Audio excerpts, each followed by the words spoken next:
নমস্কার বন্ধুরা, আমি প্রণব। আমি আপনাদেরকে আজ দেখাবো কিভাবে যারা অনেক বেশি মাটি তৈরি করবেন সবচেয়ে সহজ পদ্ধতিতে কিভাবে মাটি তৈরি করবেন।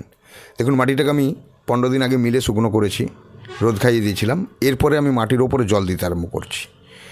তো যদি পারেন পুরো মাটিটা একসঙ্গে জল দিয়ে ভিজিয়ে দিতে পারেন, আর না হলে অল্প অল্প পরিমাণে মাটির উপরে জল দিতে পারেন। জলটা ভালো মতোই দিন, খুব ভালোভাবে মাটিটা ভিজে যাবে। এর একদিন পর আপনি দেখুন মাটির ওপরে কিছু চিড়ফাটের দাগ এসছে।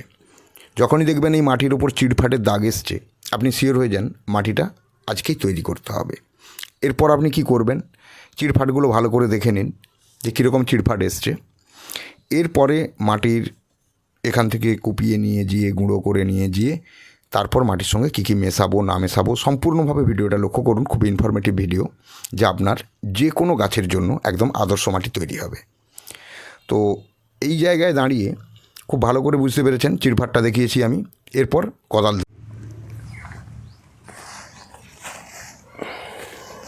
তো মাটিটাকে আমি ওখান থেকে তুলে নিয়ে এলাম। মাটিটা কিন্তু চালা হয়নি, না চেলেই নিয়ে এসেছি। নিয়ে আসার পরে আমি হিসেবটা মুখে বলে দেব কিভাবে কতটা কি মেশাবেন। আগে মাটিটা ভালো করে দেখুন যে কতটা ময়েশ্চার মাটির মধ্যে আছে। এই যে মাটি, এই যে মাটি, তো এই মাটির মধ্যে ময়েশ্চার আছে যথেষ্টই, কারণ যেহেতু জল ভালো মতো দিয়ে ভেজানো ছিল মাটি। তার 72 ঘন্টা পর যখন মাটির উপরে চিড়ফাট এলো, তখন এটাকে কোদাল দিয়ে কেটে ঝুরি করে নিলাম। যেটা শক্ত জিনিস দিয়ে ভাঙতে গেলে কষ্ট হতে পারে, তো এখানে কষ্ট ভীষণই কম, অথচ কাজ অনেক ফাস্ট হবে। তো এইভাবে করে নেওয়ার পরে এখানে মাটিটা আমি এনেছি এই গামলার, অর্থাৎ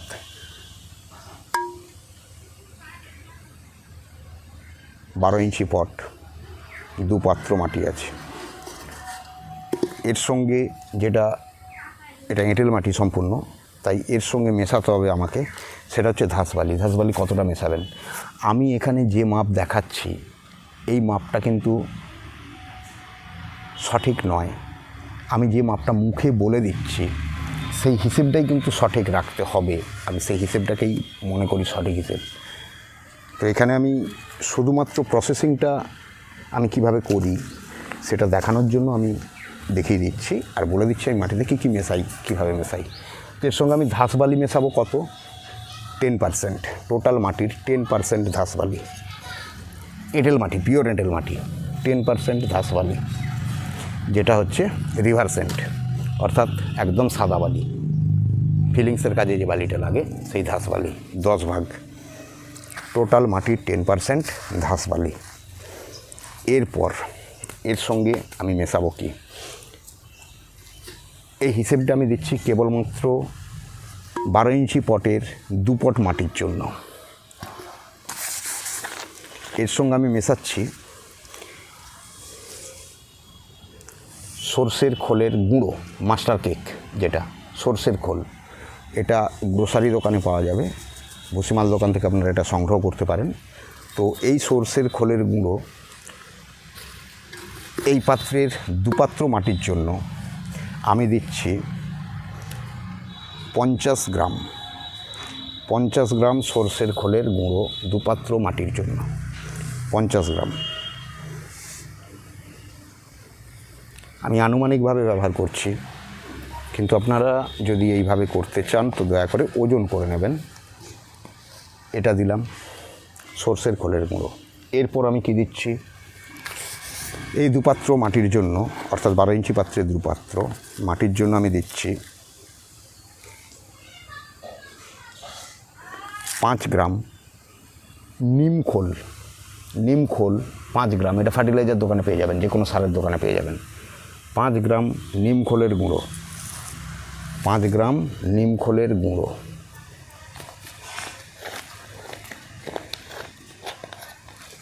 ভিডিওটা শেষ অবধি দেখবেন, ভিডিওটা যথেষ্ট ছোট সাইজের এবং সম্পূর্ণ দেখা খুব প্রয়োজন। এটা একদম সহজ পদ্ধতি, সবচেয়ে সুন্দর মাটি তৈরির। এরপরে আমি দিচ্ছি কি, 4 চামচ, অর্থাৎ মুখে বলে দিচ্ছি 2 পাত্র মাটির জন্য 10 গ্রাম পটাশ। এটা হচ্ছে পটাশ, লাল পটাশ 10 গ্রাম, 10 গ্রাম লাল পটাশ। এর সঙ্গে দিচ্ছি 20 গ্রাম সুপার ফসফেট, 20 গ্রাম সুপার ফসফেট। তারপর ওর সঙ্গে আমি মেশাচ্ছি ডিএপি,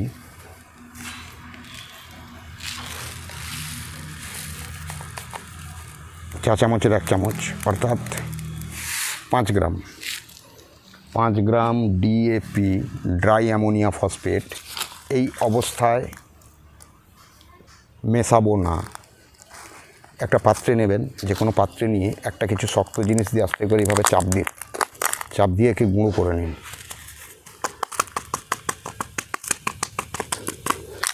জায়গাটার সুবিধা নেই, তাই গুঁড়োটা করতে অসুবিধা হচ্ছে। পুরো গুঁড়ো করে নেবেন। আমার এখানে ভালো গুঁড়ো করা গেল না, আপনারা এটাকে শক্ত জায়গার উপরে ফেলে পুরো গুঁড়ো করে নেবেন। গুঁড়ো করে নিয়ে এটাকে মাটির সঙ্গে মিশিয়ে দেবেন। এই বড় অবস্থায় মেশাবেন না, তাহলে এটা মাটির সঙ্গে মিশতে অসুবিধা হবে, একটা একটা গুটি গুটি রয়ে যাবে। গুঁড়ো করে নেবেন, পাউডার করে পুরো মিশিয়ে দিন। এরপর ওখানে বুনডাস্টের ডিব্বাটা আছে, ওটা তো হলো বড় যে ডিব্বাটা মুখে সাদা চিকচিকি দেওয়া আছে,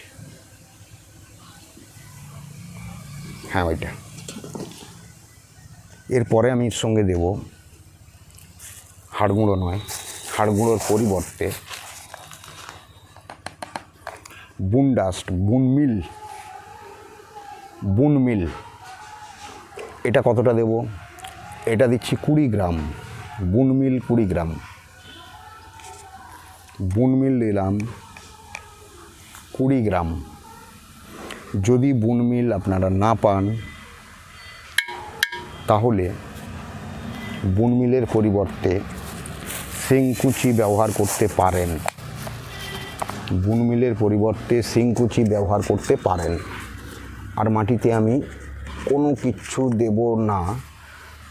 এর সঙ্গে আমি বলে নিচ্ছি আপনাদের, এই মাটিতে যেমন দিয়েছিলেন 10% রিভারসেন্ট দিয়েছিলেন, ঠিক তেমনি মাটির সঙ্গে মেশাবেন 15 ভাগ কাউডাঙ্ক বা গোবর খত, 15 ভাগ কাউডাঙ্ক বা গোবর খত। আমি দেখিয়ে দিচ্ছি কাউডাঙ্ক বা গোবর খতটা। এটা আপনারা মেশাবেন এর সঙ্গে 15 ভাগ গোবর খত। আপনারা জানেন, তো সেখানে নতুন করে দেখানোর কিছু নেই। তো আমার সঙ্গে এই গোবর খতের সঙ্গে একটু পাতা পচা মিশে আছে, তাই আমি বলেই নিচ্ছি পাতা পচা মেশানোর প্রয়োজন নেই। যদি থাকে মেশাতেই পারেন। তো গোবর খত, যদি গোবর খত না থাকে তাহলে পাতা পচা যদি থাকে তাহলে পাতা পচা কতটা? 15 ভাগ, তার বেশি নয়। অর্থাৎ আপনি এটা দেবেন কতটা? জাস্ট 15 ভাগ। যেমন ঘাসবালি দিয়েছিলেন 10 ভাগ, তেমনি গোবর খত বা পাতা পচা 15 ভাগ এর সঙ্গে দেবেন। যে কোনো একটি দিলেই চলবে। গোবর খতও দিতে পারেন, যদি গোবর খত না থাকে তাহলে পাতা পচা। অর্থাৎ আমি এখানে পাতা পচা দিয়ে রেখে দিলাম 15 ভাগ। তারপর সমস্ত মাটিটাকে এইভাবে মিশ্রণ করুন, এইভাবে। যেহেতু মাটিটা কোনো রকম কোনো কিছু দিয়ে গুঁড়ো করা হয়নি, শুধুমাত্র জল মেরে গুঁড়ো করা হয়েছে, সেই কারণে মাটির মধ্যে কিছুটা আপনারা ছোট ছোট ডেলা দেখতে পাবেন, ঢিল টাইপ ছোট ছোট আছে। তো ওটাই কোনো সমস্যা হবে না, মেজর পোর্শনেই আছে একদম ধুলো, তার সঙ্গে একটু আধটু ঢিল মিশে থাকলে কোনো সমস্যা নেই। মানে হার্ডওয়ার্কটা এখানে প্রয়োজন হবে না। শক্ত মাটি, শুকনো মাটি ভাঙতে গেলে যথেষ্ট কষ্ট হয়, তাকে জল দিয়ে ভিজিয়ে নিন ভালো করে, তারপরে এইভাবে করলেন।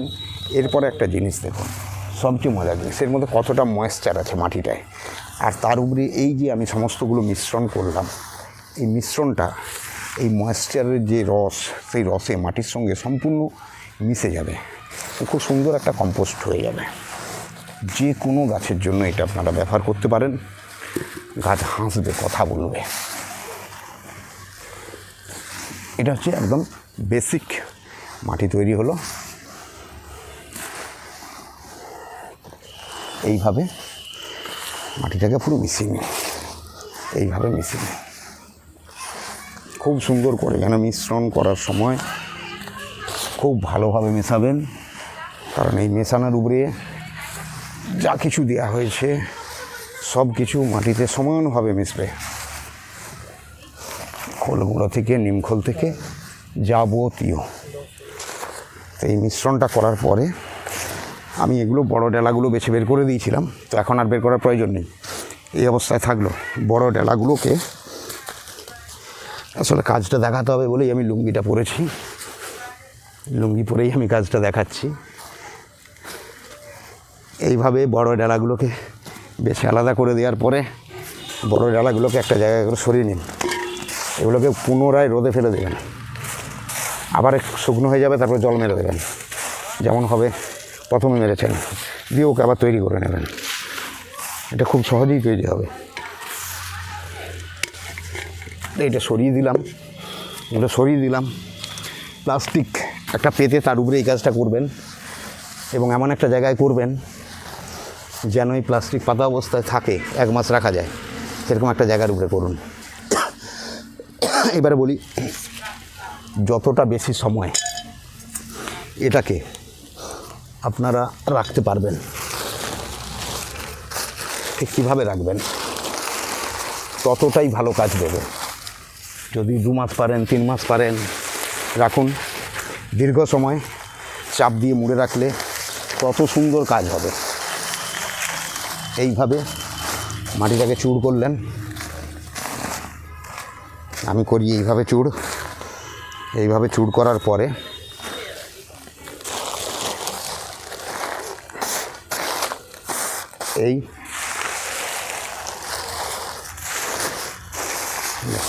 এই মুড়ে দিলাম।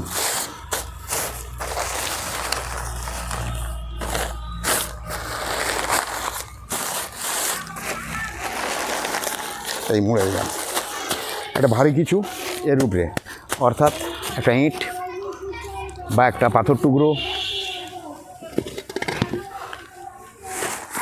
এইভাবে পুরো চাপা থাকবে মাটি। ভারী কিছু দিয়ে চাপবেন এইভাবে, আর না হলে বেঁধে দেবেন, দড়ি দিয়ে একসঙ্গে জোটো করে ধরে সুতলি দিয়ে বেঁধে দেবেন। এই অবস্থায় মাটিটাকে ফেলে রাখতে পারবেন যত বেশি দিন, মাটিটা তত সুন্দর হবে। আর যে কোনো গাছের গোড়ায় এটা ব্যবহার করবেন, খুব সহজেই মাটিটা তৈরির প্রসিডিওর আমি দেখিয়ে দিলাম। যদি আপনাদের ভালো লাগে তাহলে এটা আপনারা বন্ধুদেরকে শেয়ার করুন। আর আমাকে উৎসাহ দেওয়ার জন্য না, আজ আর বলবো না, যদি মনে করেন তো একটা লাইক করবেন।